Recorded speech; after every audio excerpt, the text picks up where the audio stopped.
pengguna narkoba ini pada dasarnya kebanyakan bahkan sampai dari pertama kali kami memiliki pasien, bahkan sangat jauh dari agama, maka sangat wajar mereka tujuannya ke akhirat. Jadi mereka bisa nanti ada dampaknya tentang neraka, cerita neraka. Jadi seperti itu, fondasi tauhid itu benar-benar bisa kami yakinin untuk bisa merubah orang. Iya. Mindset orang mereka. Iya, seperti ini. Rehab. Sampai di mobil dia ada mau cabut, mau kabur gitu. Ya, biasanya minta tolong. Bang, minta tolong lah bang, gitu kan. Yang paling pertama ya, waktu kalau perjalanan jauh ditanya ini dari mana, seperti apa gitu-gitu kan. Jadi mungkin bingung, mungkin dikira dari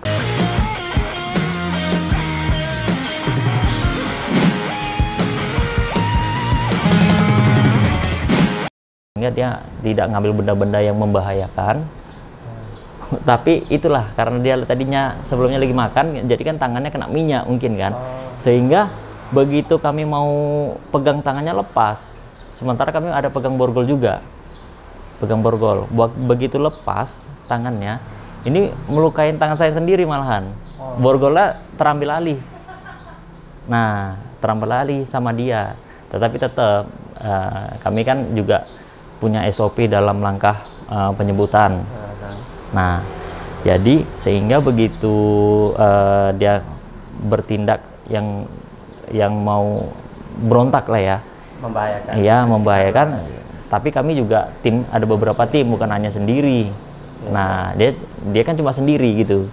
Sehingga kita kekuatannya keluarganya juga lah ya. Nah, kita pasti lebih unggul dengan untuk segi safety, kekuatan untuk penangkapan seperti itulah. Tapi pas sudah dibawa dari tempatnya bawa kemari ke tempat rumah ini, tempat inilah, itu langkah pertama yang dijalanin apa untuk mereka gitu pas sudah sampai di rehabilitasi. Nah, memang di mana-mana harusnya memang sudah paham lah ya. Kalau langkah awal pengguna narkoba ini masuk ke dalam rehabilitasi, pasti tujuan pertama memutuskan zat yang terlebih dahulu. Memutuskan zat itu mengurangi dosis juga yang ada di badannya, yang sudah bertahun-tahun mungkin ya menggunakan zat tersebut, sehingga kita harus memutuskan zatnya terlebih dahulu. Karena ini kalau belum putus zatnya, belum berkurang dosis zat kimia akibat narkoba ini yang masuk ke dalam badannya, ini omong kosong, kita nggak bisa berkomunikasinya. Biasanya mereka bahasa mereka lagi tinggi gitu kan, mereka super power. Ada yang udah pernah yang ditangkap pas baru konsumsi itu ada ya, seperti tadi yang saya bilang tadi, borgol tadi lepas. Itu baru saja menggunakan narkobanya, mungkin sekitar 2 jaman lah. Pulang dia ingin butuh uang lagi. Untuk beli lagi ya. Itu cukup miris lah. Baik, tadi ke sini udah sampai sini tadi memutus zat itu. Iya, jadi memutus zat dengan cara detox. Kita masuk ke detox itu kan, kita berikan seperti isolasi lah. Isolasi kita COVID ya. Ya. Ini isolasi untuk memutus zat. Jadi ya kita isolasi, kita tidak berikan aktivitas dalam program, tidak ikutkan dalam program, kita hanya memberikan edukasi bahwasannya dia harus tenangin dirinya dulu, sehingga dia aktivitasnya ya istirahat, makan, ya seperti itu. Kita berikan tempatnya untuk isolasinya, sehingga begitu dia kooperatif bisa bekerja sama. Isolasi di detox itu mungkin sekitar hampir 2 pekan. Lama dong. 2 pekan. Jadi memang tergantung kooperatifnya si pasien. Bisa mungkin 1 pekan sudah bisa mengikuti program, karena baru ternyata setelah putusnya zat baru berjalan di otak kita, ada namanya PFC, prefrontal cortex. Begitu normal kembali PFC-nya, baru dia sadar ternyata selama dia menggunakan narkoba ternyata sudah banyak kekacauan yang kubuat di dalam keluarga. Tapi bentar, itu dia langsung sadar atau pas lagi isolasi itu ada tim juga yang ngasih tahu ini loh keluargamu kayak gini gara-gara kamu kayak gini enggak, atau naluri sendiri? Nah gini, sebenarnya kan dalam masa detoksifikasi pemutusan zat ini sebenarnya kita memutuskan intensitas penggunaan dia, benar-benar dari yang pengguna narkoba penggunanya ini atau menggunakannya intensitas ini kan terus naik dari mungkin dia 1 bulan sekali karena coba-coba sepekan seminggu sekali, sehingga sampai 1 hari 3 kali. 1 hari 3 kali dia seperti makan ya jadinya. Jadi pengen make dia beli, pengen make dia beli. Dari mana beli? Ya. Nah, di sini begitu kita isolasi, bahkan sekalipun dia tidak bisa lagi menggunakan narkoba. Nah, begitu tidak ada masuknya zat tersebut, otaknya bekerja normal kembali. Secara alami berarti ya? Iya, secara alami. Mulai lagi bekerja saraf-sarafnya sehingga dia bisa nge-flashback. Apa yang sudah dilakukan, kerusakan apa yang sudah dilakukan dalam saat berapa lama dia menggunakan ini. Bisa dia teringat kepada orang tuanya, bisa teringat dia kepada anaknya yang sudah dicelakainya, istrinya menjadi rumah tangganya berantakan. Ya, seperti itu. Jadi sehingga begitu dia dalam isolasi ini, dia cenderung merasa sedih. Ternyata segini aku sudah, bahkan yang seperti pertama yang saya bilang ada yang nggak ngambil rudu, itu niat dari dia. Ucapan, "Bang, bisa bantu saya ajarin ngambil wudu." Dia sambil berlinang air matanya. Itu hampir rata-rata pasien seperti itu. Nah, cenderungnya seperti itu. Cenderungnya seperti itu. Begitu putus zatnya, mulailah bekerja dengan normal otaknya. Di situ kita bisa memberikan edukasi. Nah, kita memberikan pemahaman atau memberikan rangkulan kepada si pengguna zat ini. Ada nggak yang berontak kalau lagi di isolasi itu masih berontak mukul pintu? Ada. Apalagi yang dia baru menggunakan narkoba, sampai ditunjangnya pintu, ingin coba kabur, ya masih ada seperti itu. Tapi begitu berjalannya waktu, berkurangnya dosis tersebut, maka dia baru tahu juga. Bahkan karena zat tersebut saat berbulan-bulan dia menggunakan narkoba, dia nggak tahu ini kalau kekurangan di tubuhnya, fisiknya sudah makin lemah. Tapi begitu pakai narkoba, dia rasa super power, super hebat. Padahal itu sugesti aja ya? Iya, begitu dia putusnya zat, baru tahu dari rupanya tangannya tremor, bergetar. Tangan getar, mau minum aja getar-getar. Baru tahu dia ada mah. Nah, jadi disinilah kita perlunya memutus zat narkoba. Itu yang pertama kali harus dilakukan. Makanya cukup banyak kasus yang pengguna narkoba benar-benar overdosis. Atau meninggal dengan gitunya saja. Karena benar-benar dia nggak ngerasain kalau dia badannya sakit. Tahu-tahu rupanya ada hepatitis, ada levernya. Itu yang menyebabkan overdosis ya? Iya. Dia menganggap tubuhnya tuh kuat aja ya? Tubuhnya kuat, padahal udah benar-benar ringkih. Udah benar-benar berantakan anatomi di dalam tubuhnya itu. Ya seperti itulah. Pertama berarti tetap di isolasinya dulu ya. Itu udah melewat masa itu, ngikutin lah tentang ceramah gitu sampai juga dia normal. Ada yang mau tanya nih Bang, narkoba ini kan cenderung juga ke badan hukum kayak polisi lah, penanggung jawab atau juga sering mereka lah narkoba, polisi atau BNN ya. Kalau untuk hubungan antara rehabilitasi ini ke mereka lah, ke polisi atau itu juga menjalin kerjasama atau?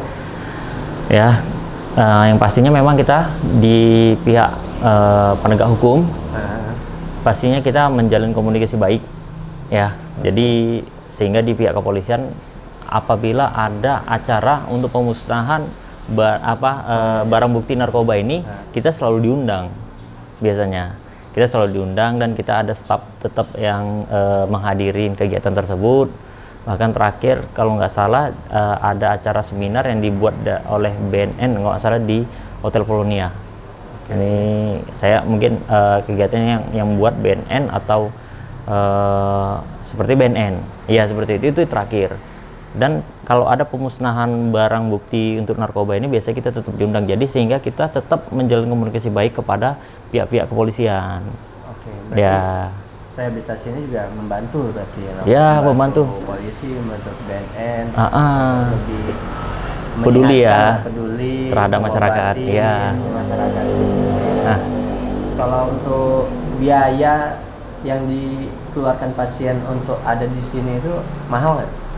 Ya, cukup terjangkau sepertinya ya, seperti kos-kosan aja mungkin ya sekitar betul. Ya mungkin sekitar kos-kosan plus juga banyak edukasi ya. Hal baik ya. Iya, sekitar 3.500.000 saja per bulannya. Tapi itu untuk makan, untuk ya sudah free, sudah disediain. Terus kamar juga ber-AC ya, memberikan kenyamanan mereka di sini seperti lagi terapi lah. Ya seperti itu. Maksud murah lah kok dibilang, karena udah sama makan ya kan? Iya, udah sama makan. Itu dirinya sendiri. Karena memang pada dasarnya kami ingin berkonsentrasi ke sosial. Memang kan ini kan gimana caranya kami membantu masyarakat sehingga penghasilan yang misalnya mereka membayar itu untuk mereka sendiri juga. Ya, bantu mereka. Dikembalikan ke mereka. Karena makan 3 kali ya? Atau ya, 3 kali ya, 3 kali pastinya lah. Karena ya belum lagi ada snacknya. Kita ada snack misalnya ada terjangkau lah kalau misalnya keluarga dari pasien itu untuk membayar, nggak dari hanya karena pernah kepikiran orang yang masuk rehabilitasi itu anak-anak orang kaya. Iya. Pernah kepikiran kayak itu, anak rehabilitasi itu orang kaya. Apalagi kalau saya lihat dari depan, tampak depan ini juga modern sih, di rumah tapi rumah gedongan. Dengan harga segitu oke sih, nggak terlalu mahal, terjangkau. Kalau tadi itu kan kita tadi ada bahas penjemputan kan? Iya. Ada nggak orang yang datang sini, Bang, aku mau tobat, aku mau bener nih jalannya, bisa bantu aku, datang langsung gitu? Ada? Nah, luar biasa memang begitu pengalaman kita menjalani rehabilitasi narkotika ini, cukup banyak ada yang mengharukan juga. Bahkan dia diantar oleh istrinya. Ini dia sudah bersungguh-sungguh bertekad ingin merubah kehidupannya dari pengguna narkoba, benar-benar dia mau berubah, tapi dia merasa dia nggak sanggup kalau dia hanya sendiri. Dia menginginkan bagaimana caranya ada tempat. Nah, dia ada yang bahkan datang sendiri, dia ingin merubah dirinya, makanya dia bilang sama orang tuanya, saya mau direhab, sehingga dia datang sendiri, naik kendaraan sendiri. Nah, begitu datang sini, iya, sini, baru hari berikutnya orang tuanya datang. Nah, ini luar biasa pengalaman kita. Pertama dia berarti datang sendiri, nanya-nanya mungkin pertama. Iya, pasti ya. Iya. Jadi memang yang intervensi seperti itu, mungkin yang pertama dia kan ngerasa aku kenapa harus direhab, aku kayak gini-gini. Tapi dari pengalaman kita yang setelah selesai dari rehab, bahkan dia merasa ini tempat adalah tempat yang paling aman. Sehingga begitu selesai dari rehab, kita tetap masih welcome kepada mau main-main gitu misalnya. Iya, mau main-main. Mereka yang setelah selesai mau ikut belajar di dalam, ikut program, ikut tetap bisa berkomunikasi kegiatan dengan kami persilakan. Bahkan masih banyak ada beberapa pasien juga tetap masih beraktivitas di sini. Turun ke yang tadi datang. Iya, masya Allah. Iya. Kalau di narkoba ini cuma pilihannya 2 tadi ya, Bang. Iya. Ditangkap sama rehab ya. Nah, para ini kita juga perlu share nih. apa namanya fakta yang akan terjadi kepada keluarga dia yang di tengah masyarakat apabila anaknya terkena narkoba. Perlu diketahui apabila Bapak Ibu atau masyarakat sekalian kalau membiarkan terus-menerus si anak terkena menggunakan narkoba, bisa dua kemungkinannya. Atau si pengguna itu. Si pengguna, karena yang perlu ketahui tempatnya kalau nggak direhabilitasi pasti tangkap polisi. Tinggal pilihannya itu. Ya, tinggal pilihannya. Tapi cukup benar-benar nanti kalau misalnya ditangkap polisi ya urusannya panjang lah. Urusannya hukum. Ya berhadapan dengan pihak hukum.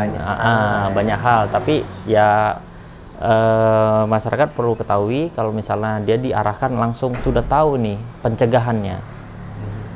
Sudah tahu nih dia ingin bagaimana menyelamatkan anaknya, bisa jangan nunggu ditangkap baru ada kepikiran direhab. Karena begitu direhab, kami perlu share kegiatan kami di sini. Dari yang nggak tahu yang sampai lupa ngambil wudhu, bahkan sudah bisa membaca Al-Quran. Masya Allah. Sampai mereka yang di dalam yang perlu kesaksian dari mereka sendiri, sampai heran.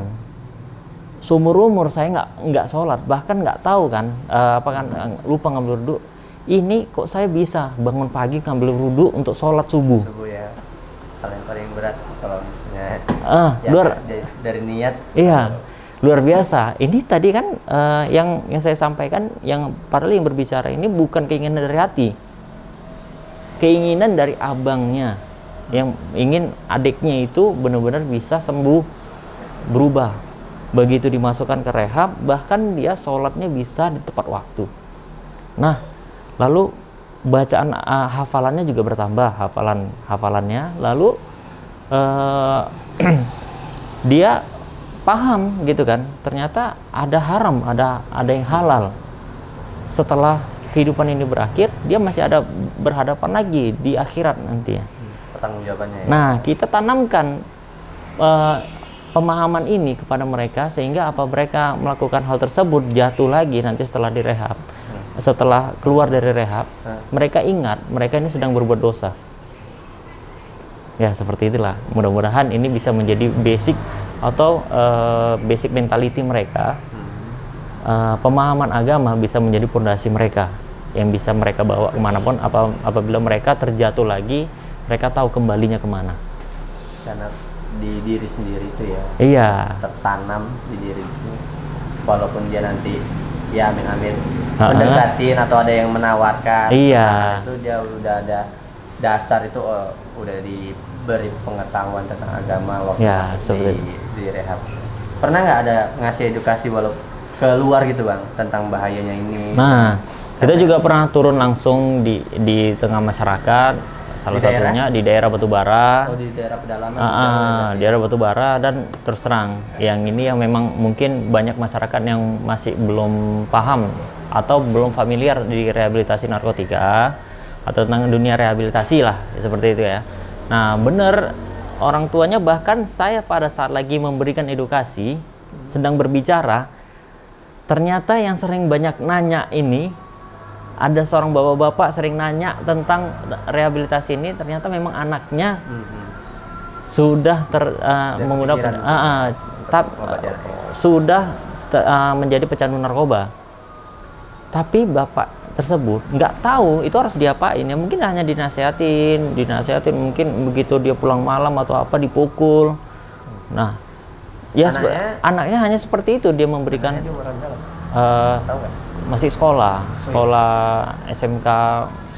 Ngeri, mungkin ya kelas 2 daerah-daerah di pedalaman sana. Padahal di daerah. Iya. Nah, begitu mereka memilih rehabilitasi, begitu mereka tahu kan anaknya ini mau diselamatkan, yaitu begitu memilih tindakan untuk direhabilitasi, dan masyarakat juga nggak tahu rehabilitasinya di mana yang cocok. Jadi sehingga mereka random mungkin kan cari di Google rehabilitasi, mungkin ya pilih mana aja, ini sana mungkin sini, kata mana cocoknya. Lalu menurut kami harusnya pemahaman agamanya dulu dikuatkan sehingga bisa menjadi pondasi dia kemanapun dia berada. Nah, ini dan ilmu agamanya besar, dia setelah dari sini bisa benar-benar suka belajar tentang tahsin atau belajar Al-Quran. dia bisa ajarkan ke keluarganya juga. Misalnya dia punya anak, dia mulai udah bisa mengajarkan yang namanya bagaimana makhraj membaca Al-Quran. Nah ini benar-benar cukup sangat solusi ya kalau misalnya rehabilitasi dengan berbasis syar'i. Ya seperti itulah. Itu Berarti cukup solusi. Betul-betul membantu sih, rehabilitasi ini membantu banyak orang. Sepertinya ya tadi polisi kebantu juga. BNN ya, BNN juga harusnya kan juga memberikan edukasi-edukasi ya. Yeah. Tapi juga rehabilitasi juga memberikan edukasi nggak hanya di yang lagi dibina, juga di luar bahaya narkoba.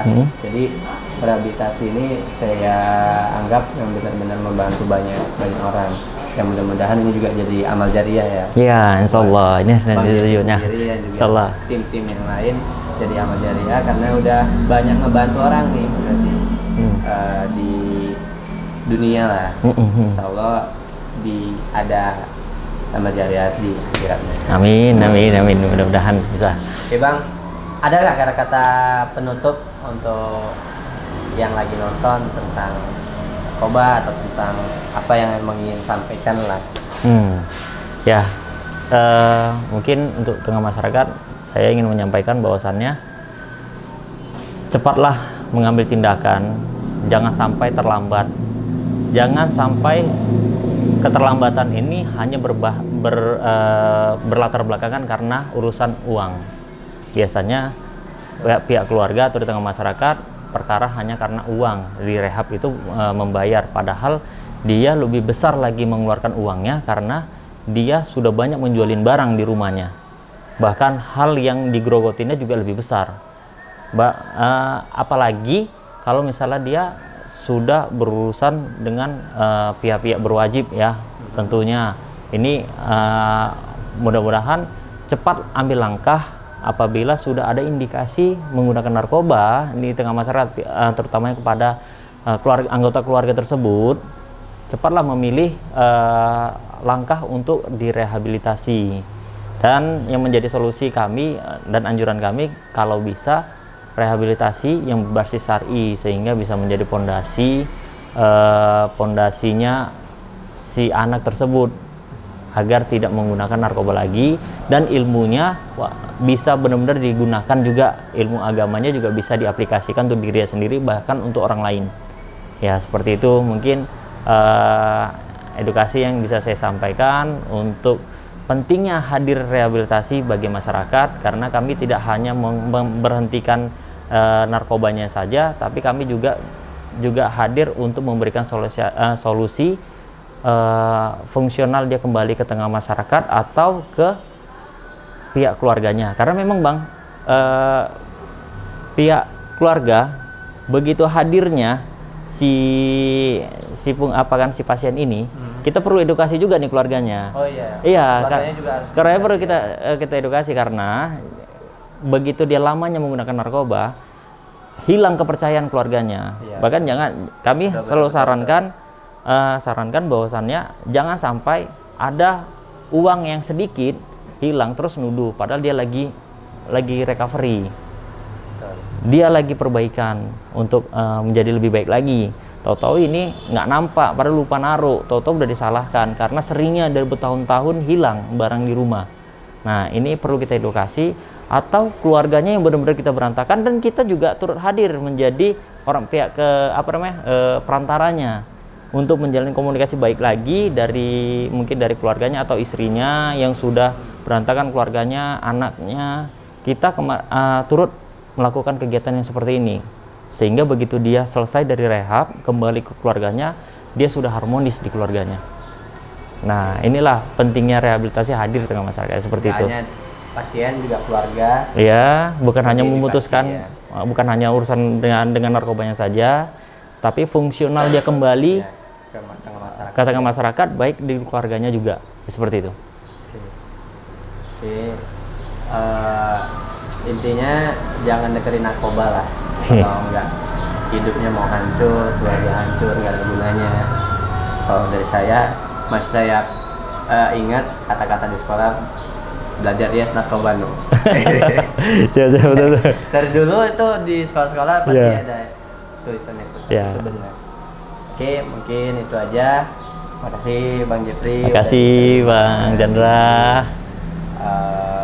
Pantai rehabilitasi nanti Rehabilitasi Baitul Syifa. Baitul Syifa. Karena dulu aku tahunya ini bukan Baitul Syifa, tapi rupanya udah berganti jadi Baitul Syifa. Iya. Oke.